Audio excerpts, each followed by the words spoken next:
Hello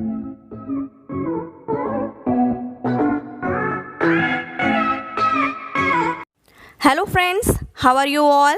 I am Dr. Richa Dubey and I welcome you all in my class E Science कक्षा। Friends, आज मैं आपके लिए science में क्लास 8th का चैप्टर 7 नया चैप्टर लेके आई हूँ, जो है conservation of plants and animals.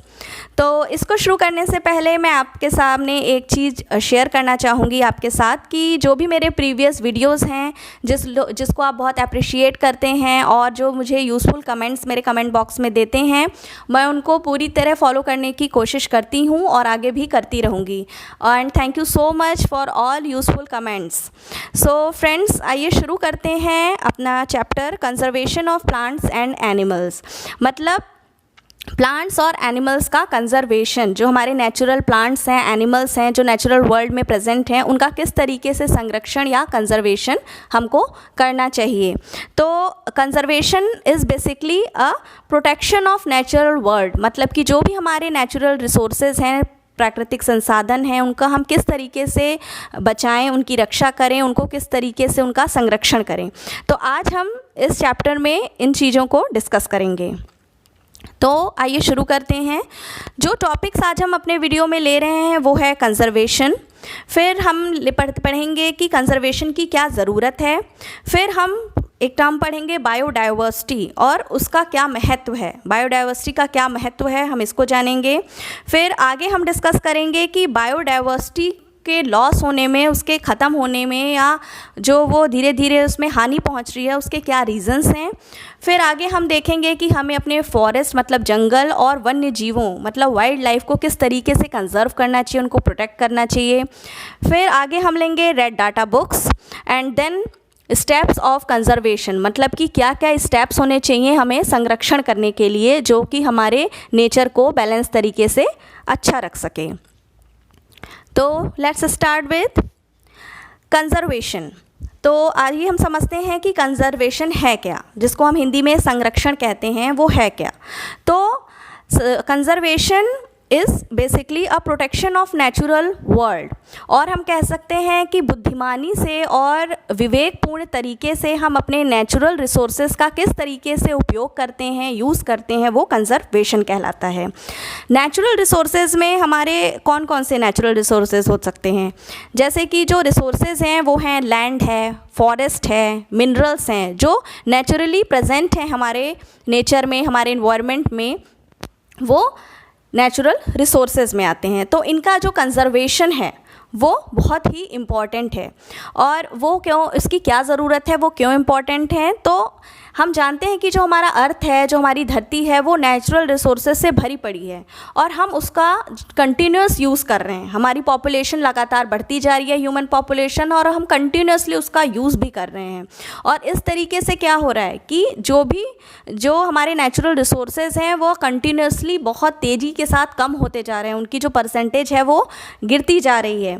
तो जब नेचुरल रिसोर्सेज कम होते जाएंगे तो हमारे लिए नेचर में सर्वाइव करना भी बहुत टफ हो जाएगा। अगर प्लांट्स, एनिमल्स, हमारा जो लैंड है, हमारे जो फॉरेस्ट हैं, वाइल्ड लाइफ है, ये सब अगर धीरे धीरे घटते जाएंगे, ख़त्म होते जाएंगे, तो हम लोगों के लिए नेचुरल तरीके से एनवायरनमेंट में, नेचर वर्ल्ड में सर्वाइव करना बहुत टफ हो जाएगा। तो इसीलिए हमको कंजर्वेशन की ज़रूरत है कि हमको किस तरीके से अपनी प्राकृतिक संसाधन को बचा करके रखना है। अब आइए हम टर्म पढ़ते हैं बायोडाइवर्सिटी। उसको हम बायोलॉजिकल डाइवर्सिटी भी कहते हैं, जिसको हम हिंदी में बोल सकते हैं जैव विविधता। तो biodiversity is basically a diversity of plant and animal life in a particular habitat और we can say a place. मतलब कि प्लांट और एनिमल की जो लाइफ है पर्टिकुलर जगह पे, उसमें कौन कौन सी डाइवर्सिटी आ रही है, मतलब कौन कौन सी जो विविधता है, जो उसको हम बायोडाइवर्सिटी कहते हैं। तो इसका हम डेफिनेशन समझेंगे कि बहुत सारी वैरायटी के जो लिविंग ऑर्गेनिजम्स हैं, जैसे कि प्लांट्स हैं, एनिमल्स हैं, माइक्रो ऑर्गेनिजम्स हैं, जो अर्थ में पाए जाते हैं, उनका आपस में रिलेशनशिप और इन्वायरमेंट के साथ जो रिलेशनशिप है उसको हम बायोडाइवर्सिटी या बायोलॉजिकल डाइवर्सिटी कहते हैं। और 22 मई को हम सेलिब्रेट करते हैं international day of biological diversity को, मतलब 22 मई जो है international day of biological diversity के रूप में सेलिब्रेट किया जाता है। अब हम पढ़ते हैं कि चलिए बायोडाइवर्सिटी का महत्व क्या है, उसका सिग्निफिकेंस क्या है। तो जो भी कंपोनेंट्स हैं हमारे नेचर में प्रेजेंट हैं, जैसे लिविंग कंपोनेंट और non living component. Living component में हमारे प्लांट्स हैं, एनिमल्स हैं, माइक्रो ऑर्गेनिजम्स हैं, ये सब आते हैं। और नॉन लिविंग में जैसे हमारा क्लाइमेट है, रिवर्स हैं, डेल्टाज हैं, ये नॉन लिविंग कंपोनेंट्स हैं। सॉयल है, ये सब नॉन लिविंग कंपोनेंट्स हैं। तो वो एक दूसरे के ऊपर डिपेंड हैं और इंटरेक्ट करते रहते हैं एक दूसरे से। कैसे? फूड चेन या फूड वेब की तरीके से। जैसे कि जो प्लांट हैं वो छोटे इंसेक्ट के द्वारा उसको फूड उनसे लेते हैं, उसको खाते हैं, फिर उन छोटे इंसेक्ट्स को थोड़े बड़े एनिमल्स खाते हैं, फिर उन थोड़े बड़े एनिमल्स को और बड़े एनिमल्स खाते हैं। तो इस तरीके से क्या होता है कि जो हमारा नेचर है वो बैलेंस रहता है, मतलब कि जो हमारा नेचुरलिटी है वो बैलेंस रहती है। और अगर इस बैलेंस में कोई भी डिस्टर्बेंस होता है, किसी भी चीज़ में कमी आती है, लिविंग या नॉन लिविंग कंपोनेंट्स में कुछ भी कम होता है, तो उसका बहुत ही नेगेटिव इफ़ेक्ट पड़ता है अदर ऑर्गेनिजम्स में। तो इसीलिए हमें बायोडाइवर्सिटी का बहुत महत्व है। हमको बैलेंस रखने के लिए, अपने नेचर को बचाने के लिए, उसमें परफेक्ट बैलेंस रखने के लिए बायोडाइवर्सिटी का होना बहुत ज़रूरी है। अब हम टर्म्स समझते हैं, कुछ इम्पॉर्टेंट टर्म्स हैं, हम समझेंगे कि स्पीशीज़ जो कि हमारे इस चैप्टर में बहुत आगे भी काम आएगी। तो हम समझते हैं कि स्पीशीज़ क्या है। स्पीशीज़ वो पॉपुलेशन का ग्रुप है जो कि इंटरब्रीड करने के लिए कैपेबल होते हैं, और इंटरब्रीड करने के बाद वो फर्टाइल ऑफस्प्रिंग्स, मतलब कि यंग वंस को रिप्रोड्यूस करते हैं अपने ही पॉपुलेशन के अंदर, उनको हम स्पीशीज़ कहते हैं। और जो वो मेंबर्स होते हैं, जो जितने भी मेंबर्स होते हैं उस स्पीशीज़ के, उन सब का कैरेक्टरिस्टिक्स कॉमन होता है। जैसे कि हम एग्जांपल लेते हैं, जैसे डॉग की जो स्पीशीज़ है, तो जो डिफरेंट वैरायटी ऑफ डॉग्स हैं, जो डॉग्स की पॉपुलेशन है, वो आपस में ही इंटरब्रीड करेंगे और एक फर्टाइल ऑफस्प्रिंग प्रोड्यूस करेंगे और इस तरीके से अपनी पॉपुलेशन को इंक्रीज़ करेंगे। कैट की स्पीशीज़ है, तो जो बहुत सारी वैरायटीज़ की जो कैट्स हैं, जो कैट पॉपुलेशन है, वो आपस में ही इंटरब्रीड करेंगी और फर्टाइल ऑफस्प्रिंग प्रोड्यूस करेंगी, और जो उन लोग के कैरेक्टरिस्टिक्स होंगे वो हद तक कॉमन होते हैं, तो वो स्पीशीज़ हैं। तो ये जैसे डॉग की स्पीशीज़ है, कैट की स्पीशीज़ है, तो ये एक स्पीशीज़ है जो आपस में इंटरब्रीड करके अपना पॉपुलेशन को इंक्रीज़ करते हैं, रिप्रोड्यूस करके। फिर हम आते हैं इकोसिस्टम। इकोसिस्टम टर्म को हम समझते हैं। इकोसिस्टम टर्म में क्या होता है कि जो लिविंग और नॉन लिविंग कंपोनेंट्स हैं, हमने इसको पहले भी पढ़ लिया है कि जो लिविंग कंपोनेंट्स हैं मतलब प्लांट्स हैं, एनिमल्स हैं, माइक्रो ऑर्गेनिजम्स हैं, और हमारे जो नॉन लिविंग कंपोनेंट्स हैं जैसे सॉयल है, लैंड है, और ये हमारा डेल्टाज हैं, रिवर्स हैं, क्लाइमेट हैं। तो ये सब जो लिविंग और नॉन लिविंग कंपोनेंट हैं, इनका आपस में जो इंटरेक्शन है, मतलब लिविंग कंपोनेंट का लिविंग कंपोनेंट के साथ इंटरेक्शन, और साथ ही लिविंग का नॉन लिविंग कंपोनेंट के साथ जो इंटरेक्शन है, वो एक इकोसिस्टम को फॉर्म करता है, एक इकोसिस्टम बनाता है। हम एग्जांपल ले सकते हैं, जैसे एक्वेटिक इकोसिस्टम है, एग्रो इकोसिस्टम है जो एग्रीकल्चर से रिलेटेड है। एक्वेटिक इकोसिस्टम में आप देख सकते हैं कि फिशेस हैं और छोटे छोटे एक्वेटिक एनिमल्स हैं, साथ ही एक्वेटिक प्लांट्स हैं, वाटर है, सॉयल है, तो स्टोन्स हैं। तो ये सब लिविंग और नॉन लिविंग कंपोनेंट्स का आपस में इंटरेक्शन, और साथ ही लिविंग कंपोनेंट का लिविंग के साथ, नॉन लिविंग का नॉन लिविंग कंपोनेंट का जो आपस का इंटरेक्शन है, वो एक इकोसिस्टम को फॉर्म करता है। अब आइए हम जानते हैं कि वाइल्ड लाइफ क्या होता है। तो एनिमल्स और जो प्लांट्स हैं वो अपने जो नेचुरल प्लेस में स्वतंत्र रूप से रहते हैं, ह्यूमन पॉपुलेशन से दूर, वो वाइल्ड लाइफ है। मतलब कि वाइल्ड लाइफ को हम इस तरीके से भी समझेंगे कि एनिमल प्लांट्स का जो ग्रुप होता है जो कि स्वतंत्र रूप से ह्यूमन पॉपुलेशन से अलग रहता है, स्वतंत्र रूप से अपने अनुसार, वो वाइल्ड लाइफ कहलाता है। नेक्स्ट हम आते हैं फ्लोरा और फौना। ये बहुत ही इंपॉर्टेंट टर्म है और पूछा जाता है कि what is flora and what is fauna. तो जो प्लांट्स पर्टिकुलर एरिया में पाए जाते हैं वो फ्लोरा कहलाते हैं, मतलब फ्लोरा प्लांट से रिलेटेड है, और पर्टिकुलर एरिया में जहाँ पे एनिमल्स पाए जाते हैं पर्टिकुलर रीजन में, वो फौना कहलाता है। और जो फ्लोरा और फौना है वो एक दूसरे के साथ जो उसका कॉम्बिनेशन है वो उस प्लेस की बायोडाइवर्सिटी है, मतलब कि उस जगह की जैव विविधता कहलाती है। मतलब कि बायोडाइवर्सिटी क्या है, मतलब एक तरीके से जो वैरायटी ऑफ प्लांट्स और एनिमल्स जो साथ में एक पर्टिकुलर प्लेस में रहते हैं वही बायोडाइवर्सिटी है। तो फ्लोरा और फौना जो है मिलकर बायोडाइवर्सिटी बनाता है। जैसे कि हम एग्जांपल लेते हैं पंचमढ़ी बायोस्फीयर रिजर्व जो कि मध्य प्रदेश में सिचुएटेड है, उसमें फ्लोरा भी प्रेजेंट है और फौना भी, और ये एक बायोडाइवर्सिटी को बनाता है। जैसे कि साल है, टीक है, मैंगो, जामुन और पीपल, बहुत सारे तरीके के प्लांट्स ट्रीज़ प्रेजेंट हैं। और फौना जैसे कि हमारे चिंकारा, चीता, लेओपार्ड, इस तरीके के एनिमल्स, तो ये सब एक साथ वहाँ रहते हैं एक पर्टिकुलर प्लेस में, हैबिटेट में, और बायोडाइवर्सिटी को मेंटेन करते हैं। अब हम आते हैं कि एंडेमिक स्पीशीज़ क्या होती है।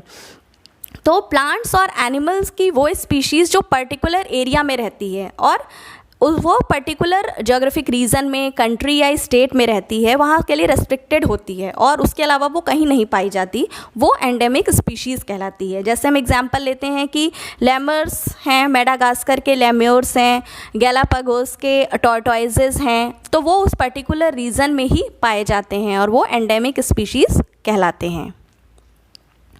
आइए अब हम दूसरा टॉपिक लेते हैं कि क्या रीज़न्स हैं कि बायोडाइवर्सिटी का लॉस होता जा रहा है, उसके क्या रीज़न्स हैं जो बायोडाइवर्सिटी में लॉस हो रहा है। तो सबसे पहला रीज़न है कि जो बढ़ती जनसंख्या है वो है इसका सबसे बड़ा रीज़न, क्योंकि जब जनसंख्या बढ़ रही है तो शहरीकरण होता जा रहा है, अर्बनाइजेशन होता जा रहा है। हम लोग फॉरेस्ट को काट काट के और खेतों को हटा के हम बहुत सारे मकान बना रहे हैं अपने रहने के लिए, अपने सर्वाइव करने के लिए। तो सबसे बड़ा रीज़न तो इसका यही है कि जो अर्बनाइजेशन है, शहरीकरण होने की वजह से हमारी जो फॉरेस्ट वाइल्ड लाइफ है वो ख़त्म होती जा रही है। तो ये एक रीज़न है बायोडाइवर्सिटी के ख़त्म होने में। दूसरा है ओवर ग्रेजिंग, मतलब कि जो ग्रीन एरियाज़ हैं वो कम होते जा रहे हैं, तो जो जानवर हैं वो बहुत ज़्यादा मतलब फॉरेस्ट एरिया में जाके या जहाँ थोड़ी ग्रीनरी मेंटेन है वहाँ जाके चर रहे हैं, ओवर ग्रेजिंग कर रहे हैं, ग्रेज कर रहे हैं। तो इस तरीके से क्योंकि ग्रीन एरिया कम है, प्लांट्स कम होते जा रहे हैं, तो एनिमल्स एक पर्टिकुलर प्लेस पे ही जाके बहुत सारा चर रहे हैं, ग्रेजिंग कर रहे हैं। तो उससे भी क्या होता है कि जो हमारे फॉरेस्ट हैं वो धीरे धीरे ख़त्म होते जा रहे हैं, बायोडाइवर्सिटी का लॉस होता जा रहा है। तीसरा है कि डैम्स और रिजर्वायर्स का कंस्ट्रक्शन, ये जो बांध हैं, पुल हैं, ये जो हम बना रहे हैं, इससे क्या होता है बहुत सारा एरिया कवर होता है। तो इससे हमारे जो है नेचुरल जो प्लांट्स हैं, जो नेचुरल एनिमल्स हैं वो हटते जा रहे हैं, क्योंकि कंस्ट्रक्शन करने में ये इसमें बहुत सारा एरिया यूज़ होता है। तो इस तरीके से हमारे धीरे धीरे जो जंगल हैं वो कम होते जा रहे हैं और इसकी वजह से हमारा फ्लोरा कम होता जा रहा है, तो हमारा फौना भी कम होता जा रहा है। फिर है पॉपुलेशन की वजह से जो एसिड रेन है वो भी एक बहुत बड़ा कारण है, उससे भी जो हमारे प्लांट हैं वो कम होते जा रहे हैं और उसकी वजह से एनिमल्स भी सर्वाइव नहीं कर पा रहे हैं और बायोडाइवर्सिटी का लॉस होता जा रहा है। फिर हम देखते हैं हंटिंग, मतलब कि हम लगातार जो है अपने कॉमर्शियल पर्पसेस के लिए, बिज़नेस को बढ़ावा देने के लिए हम लोग जानवरों का शिकार कर रहे हैं। हाथी के जैसे हम दांतों को, उनको जिंदा भी हम उनसे यूज़ ले लेते हैं और उनको मार कर हम उनके दांतों का यूज़ करते हैं अपने ऑर्नामेंटल चीज़ों को बनाने में, डेकोरेटिव चीज़ों को बनाने में, या हम और जानवरों की स्किन को यूज़ कर रहे हैं, उनको मार के भी हम उनकी स्किन यूज़ कर रहे हैं अपने कॉमर्शियल पर्पसेस के लिए। तो एक हंटिंग भी बहुत बड़ा कारण है जो बायोडाइवर्सिटी को जो है लॉस करने में सहायक है। फिर है हाइब्रिडाइजेशन, मतलब हम लोग हाइब्रिडाइजेशन आजकल बहुत हम लोग कर रहे हैं। हमें अपने बिज़नेस को बढ़ाना है तो हम जो प्लांट्स हैं उनकी हाइब्रिड तैयार कर रहे हैं और एनिमल्स की हाइब्रिड तैयार कर रहे हैं। तो उससे क्या होता है कि जो नेचुरल स्पीशीज़ हैं प्लांट्स की वो धीरे धीरे कम होती जा रही हैं, क्योंकि हाइब्रिड के बहुत फ़ायदे हैं, वो बहुत जल्दी तैयार होती हैं और बहुत जो हाइब्रिड प्लांट्स हैं वो बहुत अच्छे होते हैं, वो बहुत जल्दी कम समय में तैयार होते हैं और बहुत ही न्यूट्रिशियस होते हैं। और एनिमल्स को भी लोग अपने कॉमर्शियल पर्पसेस के लिए हाइब्रिड एनिमल्स को यूज़ कर रहे हैं अच्छे कॉमर्शियल पर्पसेस के लिए। तो इस वजह से हाइब्रिडाइजेशन भी एक बहुत बड़ा कारण है जो कि बायोडाइवर्सिटी को लॉस कर रहा है, क्योंकि जो नेचुरल स्पीशीज़ हैं प्लांट्स और एनिमल्स की वो धीरे धीरे कम होती जा रही हैं। जैसे हमारा हाइब्रिड एनिमल है म्यूल्स, तो वो डॉग हॉर्स और डोंकी का क्रॉस ब्रीडिंग करके जो है म्यूल्स जो है हाइब्रिड एनिमल तैयार होता है। हम एनिमल्स की बात करी हमने, हम प्लांट्स की बात करें तो मेयर लेमन्स एक हाइब्रिड प्लांट है जो कि ट्रू लेमन ट्री और मैंडेरिन ऑरेंज ट्री से उनकी क्रॉस ब्रीडिंग को मिला करके मेयर लेमन्स तैयार होता है। तो इस तरीके से हाइब्रिडाइजेशन भी जो है स्पीशीज़, प्लांट स्पीशीज़ और एनिमल स्पीशीज़ जो नेचुरल हैं उनको धीरे धीरे कम करता जा रहा है। डिफॉरेस्टेशन मतलब कि हम लोग बहुत सारे पेड़ों को कट करते जा रहे हैं, ट्रीज़ को कट कर रहे हैं जो हमको ऑक्सीजन देती हैं, जो ग्रीनरी मेंटेन करती हैं, हम उनको कट कर रहे हैं। तो ये भी एक बहुत बड़ा कारण है बायोडाइवर्सिटी को लॉस करने में।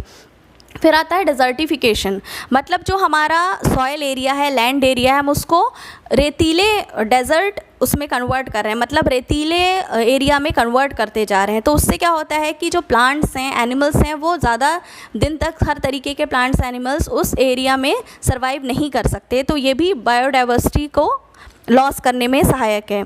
फिर है क्लाइमेट चेंज। हम देख रहे हैं कि आजकल जो हमारा क्लाइमेट है वो बहुत तेज़ी से चेंज हो रहा है, मतलब जो सीज़न जिस टाइम होना चाहिए वो नहीं हो रहा है। कभी बहुत ज़्यादा गर्मी पड़ रही है, कभी बहुत ज़्यादा ठंड पड़ रही है, जब बरसात नहीं होनी चाहिए तब बरसात हो रही है, रेनी सीज़न आ जा रहा है, कम होनी चाहिए बरसात तो ज़्यादा हो रही है। तो इससे क्या होता है, जो प्लांट और एनिमल स्पीशीज़ हैं उनको जिस तरीके का इन्वायरमेंट चाहिए सर्वाइव करने के लिए वो उनको नहीं मिल रहा है। तो ये भी एक कारण है कि हमारा जो वाइल्ड लाइफ है, हमारे फॉरेस्ट कम होते जा रहे हैं और हमारी बायोडाइवर्सिटी का लॉस हो रहा है। अब आइए चलते हैं conservation of forest and wild life. हमारे जो जंगल हैं, हमारे जो वन्य जीव हैं, उनका कैसे संरक्षण हमें करना चाहिए और क्या क्या उसके इम्पॉर्टेंट पॉइंट्स हैं, आइए हम देखते हैं। तो हमें वाइल्ड लाइफ को प्रोटेक्ट करने के लिए और उनके नंबर को बढ़ाने के लिए, उनके संख्याओं को बढ़ाने के लिए कंजर्वेशन करना बहुत ज़रूरी है फॉरेस्ट और वाइल्ड लाइफ का। IUCN ये एक बहुत ही इम्पॉर्टेंट टर्म है, इसको ध्यान से सुनिएगा। IUCN का फुल फॉर्म है international union of conservation of nature and natural resources, जिसको अब WCU के नाम से जाना जाता है, जो कि है वर्ल्ड कंजर्वेशन यूनियन। और ये जो IUCN है, ये जो है जितनी भी थ्रेटेंड स्पीशीज़ हैं प्लांट्स और एनिमल्स की, उनका रिकॉर्ड को रखता है। मैं आपको आगे बताऊंगी कि थ्रेटेंड स्पीशीज़ क्या होती हैं। और IUCN जो है उसने इस तरीके की स्पीशीज़ को 9 कैटेगरीज़ में डिवाइड किया हुआ है। और जैसे साइज़, पॉपुलेशन के साइज़ के तौर पे, या ये किस तरीके से इनकी संख्या बढ़ रही है या इनकी संख्या घट रही है, या कौन से ये जोग्राफिक एरिया में पाए जाते हैं, पर्टिकुलर रीजन में पाए जाते हैं, उस बेसिस पे IUCN ने इन स्पीशीज़ को जो है 9 कैटेगरीज़ में डिवाइड किया है। तो सबसे पहला है not evaluated species. Not evaluated species वो स्पीशीज़ हैं जिनकी अभी स्टडी हुई ही नहीं है। तो इनके एग्जांपल्स जैसे यहाँ पे मैंने आपको शो कर रखे हैं, स्पाइडर्स हैं, कॉमेट मोथ हैं, मेडागास्कन लीफ नोज स्नेक है। फिर है data deficient. Data deficient species वो स्पीशीज़ हैं जिनका प्रॉपर असेसमेंट के लिए इनसफिशिएंट इन्फॉर्मेशन है, मतलब प्रॉपर इन्फॉर्मेशन है ही नहीं कि उनकी किस तरीके से स्टडी की जाए। तो उसमें एग्जांपल्स हैं, सैलमेंडर हैं, टर्टल्स हैं, और कुछ स्पीशीज़ हैं एल्गी की जो कि डाटा डेफिशिएंट स्पीशीज़ में आती हैं। फिर आता है लीस्ट कंसर्न।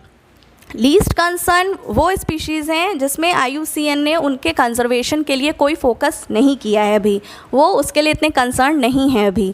तो उसके एग्जांपल हैं पेंगुइन्स, पैरट्स, बैट्स, क्रोकोडाइल्स, ये सभी एग्जांपल्स इस कैटेगरी में आते हैं। फिर है नियर थ्रेटेंड। नियर थ्रेटेंड वो स्पीशीज़ हैं जैसे कि जो एक्सटिंक्ट होने वाले हैं, मतलब कि जो ख़त्म होने वाले हैं और बहुत तेज़ी से उनकी संख्या कम होती जा रही है। जैसे कि हमारे स्नैक्स हैं, लिजर्ड्स हैं, या ब्रायोफाइट्स जो कि एक प्लांट ग्रुप है जिसमें मॉसेस, लिवरवर्ट्स आते हैं। तो ये थ्रेटेंड स्पीशीज़ में आते हैं। फिर हमारा 5th कैटेगरी है वल्नरेबल स्पीशीज़ की। वल्नरेबल स्पीशीज़ वो स्पीशीज़ हैं जो बहुत ही खतरे में हैं, जो बहुत ही खतरे में हैं और बहुत ही ज़्यादा उनका आगे उन पे खतरा आने वाला है। तो वो उन स्पीशीज़ को वल्नरेबल स्पीशीज़ कहा जाता है। जैसे उनके एग्जांपल्स हैं गोल्डन लंगूर हैं, चिंकारा डियर है, मर्चेंशिया एक प्लांट है, वो भी इस कैटेगरी में आता है। फिर हमारा आता है एंडेंजर्ड स्पीशीज़। एंडेंजर्ड स्पीशीज़ वो स्पीशीज़ हैं जो ख़त्म होने के कगार पे हैं, मतलब कि उन पे खतरा है कि वो कभी ना कभी ख़त्म हो जाएंगे आने वाले फ्यूचर में, तो वो एंडेंजर्ड स्पीशीज़ में आते हैं। जैसे कि है Asiatic lion, blue whale, Rafflesia एक प्लांट है, टेक्सास वाइल्ड राइस, ये सब एंडेंजर्ड स्पीशीज़ के कैटेगरी में आते हैं। फिर है क्रिटिकली एंडेंजर्ड। क्रिटिकली एंडेंजर्ड मतलब गंभीर तरीके से जो स्पीशीज़ प्लांट की और एनिमल की स्पीशीज़ गंभीर तरीके से जो खतरे में हैं, सीरियसली मतलब डेंजर जोन में हैं, वो क्रिटिकली एंडेंजर्ड कैटेगरी में आते हैं। जैसे कि लेओपार्ड है, ब्लैक राइनोसेरॉस है, लिवर बर्ड्स हैं, तो ये सब इस कैटेगरी में आते हैं। फिर है एक्सटिंक्ट इन द वाइल्ड। ये कैटेगरी ऐसी कैटेगरी है जिसमें कि जो कि जंगल में नहीं पाए जाते इस तरीके की स्पीशीज़, और जिनको लोग मतलब बंद करके रखते हैं। तो ये जो स्पीशीज़ है वो एक्सटिंक्ट इन द वाइल्ड में आती है। जैसे इसका एग्जांपल है Barbary lion, Hawaiian crow, Betula सजाफेरी, ये एक प्लांट है। तो ये सारे जो प्लांट और एनिमल स्पीशीज़ हैं ये इस कैटेगरी में आते हैं। फिर हमारी 9th कैटेगरी आती है एक्सटिंक्ट स्पीशीज़। एक्सटिंक्ट स्पीशीज़ वो हैं जो हमेशा के लिए ख़त्म हो गए हैं और उनको हम दोबारा प्राप्त नहीं कर सकते, उनको दोबारा नहीं हम खोज सकते या वो हमें दोबारा नहीं मिल सकते। जैसे उनके एग्जाम्पल हैं गोल्डन ईगल है, साइबेरियन टाइगर है। प्लांट्स में हम देखें तो ब्रह्म कमल, सर्पगंधा, इंडिया मोनोकार्पिक पाम, ये सब जो है एक्सटिंक्ट स्पीशीज़ में आते हैं। तो ये IUCN के अकॉर्डिंग 9 कैटेगरीज हमने समझी और उनके एग्जाम्पल्स। अब जो इम्पॉर्टेंट टर्म्स यूज़ किए जाते हैं, जो पूछे जाते हैं, वो है कि पॉइंट्स हैं। तो पहला है थ्रेटेंड स्पीशीज़। तो आइए हम इसको अच्छे से यहाँ समझ लेते हैं कि थ्रेटेंड स्पीशीज़ वो प्लांट और एनिमल की स्पीशीज़ हैं जो बहुत जल्दी से ख़त्म होती जा रही हैं, और या तो वो ख़त्म होने की कगार पे हैं, मतलब बहुत ज़्यादा तरीके से कम होती जा रही हैं, और वो या तो ख़त्म होने की कगार पे हैं या वह अब ख़त्म होने वाली हैं, तो वो थ्रेटेंड स्पीशीज़ कहलाती हैं। फिर है एंडेंजर्ड स्पीशीज़। एंडेंजर्ड स्पीशीज़ वो स्पीशीज़ हैं जो ख़त्म होने के, जो आगे आने वाला फ्यूचर है, भविष्य में ख़त्म होने की कगार पे हैं, उनको ख़तरा है कि वह ख़त्म हो जाएंगी, वो एंडेंजर्ड स्पीशीज़ कहलाती हैं। फिर आता है वल्नरेबल स्पीशीज़। वल्नरेबल स्पीशीज़ वो स्पीशीज़ हैं जो ख़तरे में हैं, जो कि आगे आने वाले टाइम में एंडेंजर्ड की स्पीशीज़ की कैटेगरी में शामिल हो सकते हैं, वो वल्नरेबल स्पीशीज़ हैं। फिर आते हैं रेयर स्पीशीज़। रेयर स्पीशीज़ वो स्पीशीज़ हैं जो एग्जिस्ट तो करती हैं, जो हैं तो, मगर बहुत ही कम नंबर में हैं। जैसे कि हम एग्जांपल ले सकते हैं गोल्डन कैट है, मॉन्ग सील है, ये एग्जिस्ट तो करते हैं मगर बहुत ही कम नंबर में मौजूद हैं हमारे नेचर में। फिर आते हैं एक्सटिंक्ट स्पीशीज़।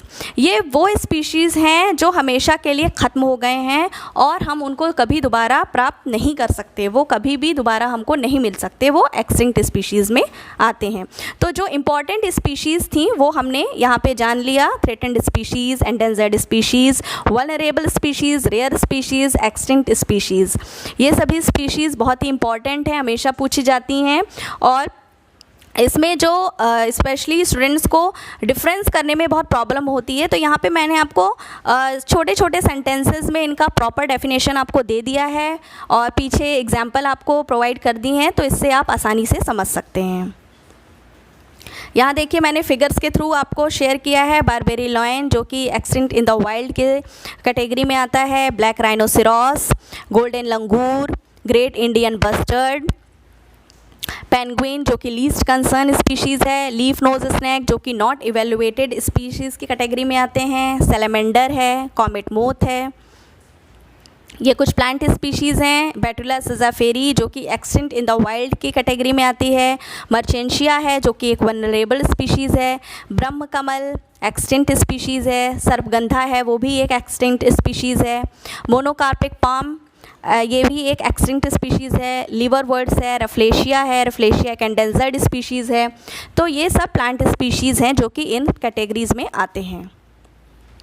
अब हम आते हैं रेड डाटा बुक्स। ये बहुत ही इम्पॉर्टेंट टर्म है जो कि बहुत पूछा जाता है आपके लॉन्ग आंसर, शॉर्ट आंसर सभी में। तो रेड डाटा बुक्स वो सोर्स बुक हैं जो कि IUCN मतलब कि international union of conservation of nature and natural resources के द्वारा मेंटेन किया जाता है। और रेड डाटा बुक का जो ओरिजिन है वो रशिया से शुरू हुआ था। और रेड डाटा बुक में सभी थ्रेटेंड स्पीशीज़ मतलब प्लांट और एनिमल की जो भी थ्रेटेंड स्पीशीज़ हैं उनका रिकॉर्ड यहाँ पे मेंटेन किया जाता है। और अब तक 3000 एनिमल्स और 20,000 प्लांट स्पीशीज़ को इसमें रिकॉर्ड किया जा चुका है। अब हम अपना पॉइंट लेते हैं कि कंजर्वेशन करने के क्या क्या स्टेप्स होने चाहिए, मतलब संरक्षण के कौन कौन से स्टेप्स होने चाहिए जिससे कि हम अपने नेचर को, अपने नेचुरल रिसोर्सेज को संरक्षित कर सकें, उन्हें प्रोटेक्ट कर सकें। तो पहला है अवेयरनेस।